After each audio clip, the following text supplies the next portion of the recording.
Hello, I'm Dr. Michelle Dowdy, and today I want to talk to you about what you need to know about the coronavirus. Prevention Tips 101. The reason why I decided to provide you with a brief video and overview related to the coronavirus is because there's been so much panic in the United States and across the country, and also for good reason. Coronavirus can be deadly if it's not diagnosed in a timely manner.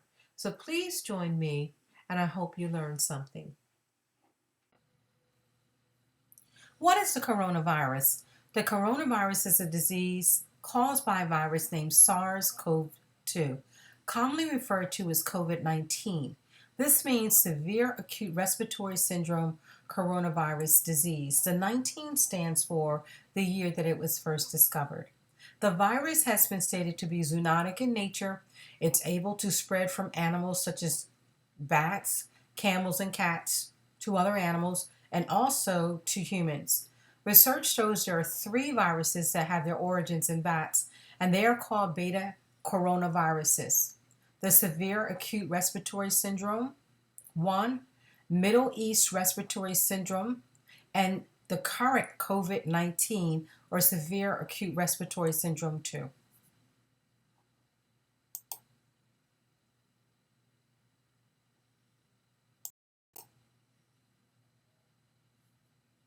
A total of 7 coronaviruses exist and have been discovered in the United States as well as worldwide. And they have in common one thing: they cause upper respiratory infections, lower respiratory infections, or the common cold, ranging from mild to acute. In the case of COVID 19, it causes severe lower respiratory tract infection. The manifestation of the coronavirus, what does it look like? The coronavirus stems from the crown-like projections on the surface. Corona in Latin means halo or crown. The generic coronavirus genome is a single strand of ribonucleic acid, 32 kilobases long, and it has the largest known RNA virus genome. It also has the highest known frequency of recombination of any positive strand RNA version. And that's why it mutates and changes at a very high rate. You can see the rapid spread of the virus in countries such as China, Italy, Iran, and other countries. Let's look at the transmission of the coronavirus disease. The coronavirus disease can be transmitted from animals to animals and animals to humans. The research is showing us, as I had previously discussed, that there are three types of coronaviruses that have their origins in bats, and they're called beta coronaviruses. So all three types of those coronaviruses can be transmitted through animals.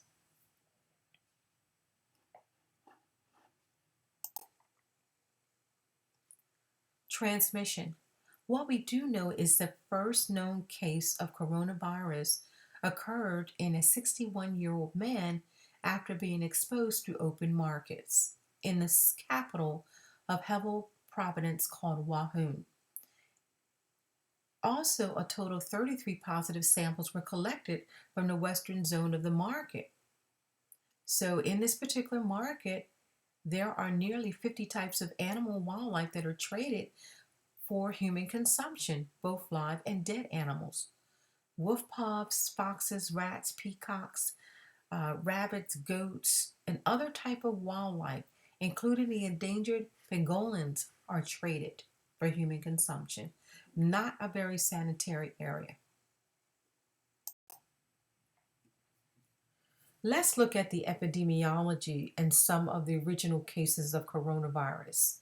In 1937, the first isolated case of coronavirus was discovered in wild birds. The viruses were transmitted to live poultry stocks, and it devastated the poultry industry at that time through this highly contagious infectious bronchitis virus. In 1960, the first evidence of a human coronavirus was discovered in the nasal tracts of those with common colds. These viruses, OC43 and 229E, are responsible for the common cold. However, they rarely result in a lower respiratory infection or fatalities. In 2003, SARS, or the Severe Acute Respiratory Syndrome, appeared in southern China. It was also called atypical pneumonia. The disease was diagnosed in 29 countries with a 10% mortality rate. So out of 8,000 humans, a total of 774 people died, according to the World Health Organization. Let's continue looking at the epidemiology of the coronavirus. In 2012, Middle East Respiratory Syndrome, or MERS, appears, having a very deadly impact with a mortality rate of over 30%. MERS still occurs today, unfortunately, and has been confirmed in 27 countries. Roughly 858 individuals died from the disease out of a total of over 2,400 cases. A key point is both SARS and MERS have been known to cross the species barrier from bats to humans, and MERS through cats and camels. That means the transmission has been known to occur through animals. In 2019, Severe Acute Respiratory Syndrome (CoV-2), or COVID-19, was first reported in Wuhan, China. In 2020, on January of 2020, a 35-year-old man presented to an urgent care clinic in the Sonoma County of Washington with a 4-day history of coughing and subjective fever. He also disclosed that he had returned to Washington State on January 15 after traveling to visit a family in Wuhan, China.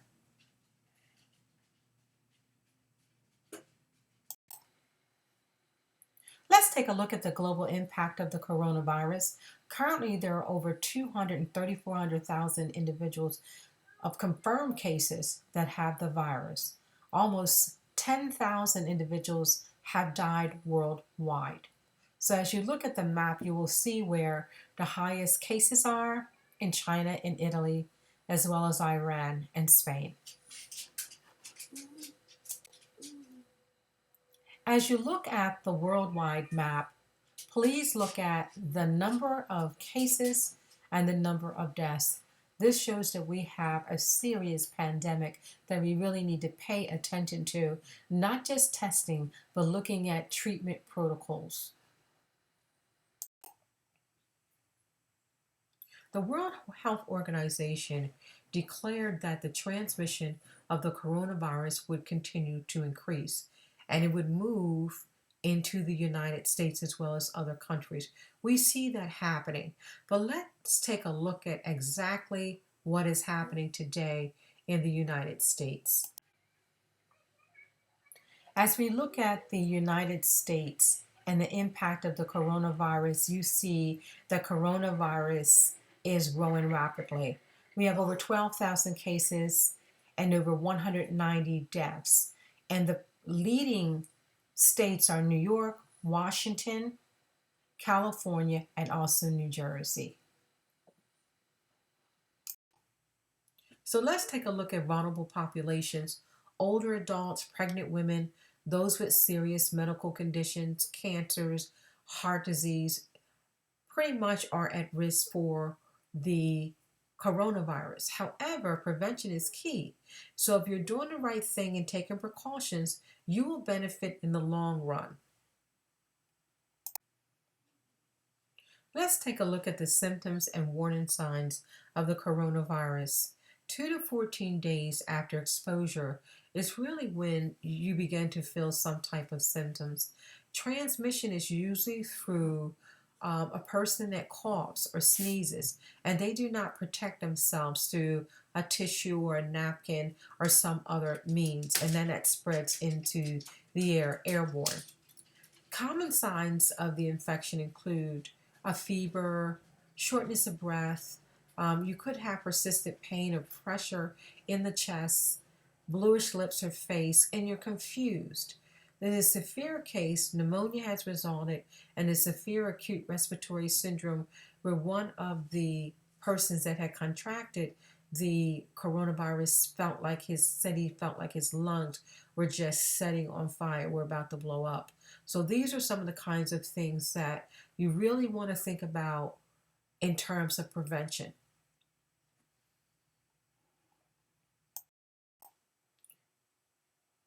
In terms of prevention, standard recommendations are to wash your hands regularly for 20 seconds.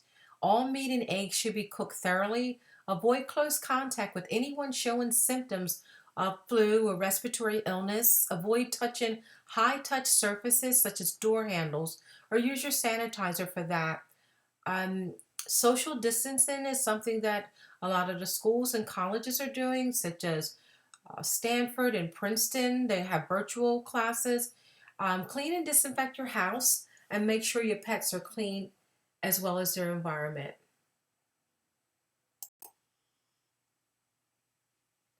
Make sure that you're aware that in order to also fight these viruses that you need to build your immune system. So follow good healthy habits. Add leafy green vegetables to your diet, add carrots, for vitamin A, citrus fruits, lower your salt and sugar intake, drink plenty of water and hot teas during this time. Make sure that lean meats and seafood are cooked properly, get proper rest and exercise, and lower your stress. In terms of prevention, make sure you have your hand sanitizers. And here's a great way to do it because there's not many left in the market. 2/3 cups of rubbing alcohol, potency no less than 62%, 1/3 cup of aloe vera gel, and your favorite essential oil, whether it be peppermint, eucalyptus, or tea tree. Mix well and use as needed.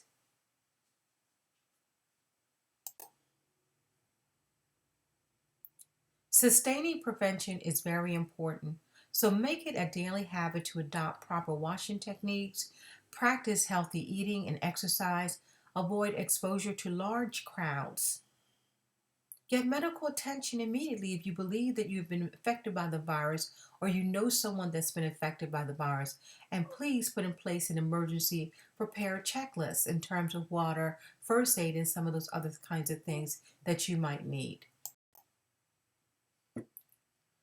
I would like to provide you with some of the helpful resources that I've used to conduct research and provide to you today.